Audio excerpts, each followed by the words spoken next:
So this is Letter Jam. This is a cooperative word game that will be out later this year.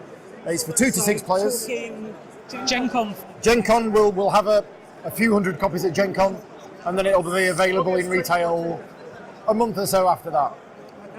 2 to 6 players, plays in about 45 minutes. The objective of the game is that each player will be given a word at the start of the game. We're playing with 5-letter words today, but it could be that if you're not very good at the game, we give you a 3-letter word. And if you're awesome at the game, we might decide to give you a 6-letter word. You can customise the difficulty for each player individually. Giving handicap there type thing. Well, it's a cooperative game. Okay. So it's just more about that person's enjoyment as opposed to handicap, really. you're trying to work out what that word is. And you do that by working out what each individual letter is, one by one. And you can't see your own letter, okay? Once you work out what your letter is, you put it face down without looking at it, so you might be wrong. Then you move on to the next one, etc., etc. At the end of the game, you have a limited number of rounds, depending on how many of these beads we have. You will hopefully have the 3 correct letters written down on your sheet of paper. And you will then be like, right, I know what my word now is, and while keeping them face down, you will rearrange it, and you'll rearrange yours, and we'll all rearrange it. And then we do the big reveal, where I go, yep, oh no, it's all gone wrong. But we might reveal it, and you might go, fick, yeah, that's a word, isn't it?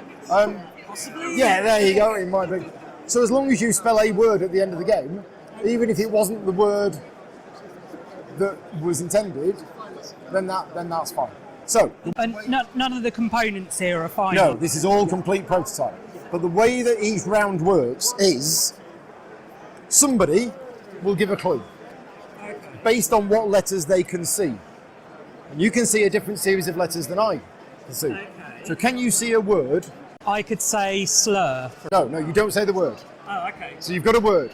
Right. How many letters are in the word? 4. How many players, not counting these, is it using? 3. Is it using any of those? No. Is it using this, which can be any letter? Yes. So you're using a 4-letter word that uses 3 people, but it uses this. Yeah. That would be you would submit that as an idea to the group. Okay. And we would talk about it, and I've got a 5-letter word. It only uses 2 people, but it does use one of those, but it uses this one. So I would propose that.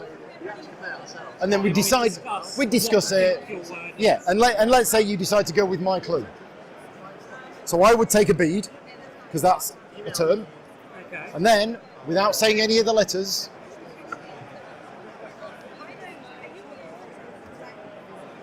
So this is the order they appear in the word. I would spell it out using the numbers. And now each of us, so you wouldn't, you wouldn't write anything down now because I'm not helping you find your word. Yeah. But you would write down underscore, because you don't know what it is, O, RR, question mark. So you are something, ORR, question mark. And this person would write down SO, me, something. So hopefully this person would work out that they've got an R. Yeah. Hopefully. And then they would lock it in and they'd move on to the next one. I feel I will be terrible at this, but we'll find out on Sunday. Find out on Sunday. So basically each round is somebody spells a word using these to try and give clues to people. And if you work out what your letter is. And what determines the end point? When the number of rounds run out. Okay. And that's the difficulty setting then, I guess. No, this is always the same based on the number of players. Okay. So in a 4-player game, we have 4 reds, 1 yellow, 6 green. So what difference do the colours make? So the first time you give a clue, you take a red one. You can never take another red one. You can only ever take 1 red one. If you give other clues, you take green ones. The yellow one cannot be taken as long as there's a red one touching it. Okay. Basically, it encourages everybody to have a go. Yeah, because you'll only be able to give clues 3 times. No, I could give that, then that, then that, then that, then that. Oh, you can take multiple green then. Okay. In a 4-player game, you will have 2 dummy players. And beneath this pile of cards is an extra round, and beneath that pile of cards is an extra round. If we use that, it goes away and we get a new one. And when we go So you always have 6 players. there's always 6 players. You can play a 2-player game, but with 4 dummy players. And it works fine as a 2-player game. Okay.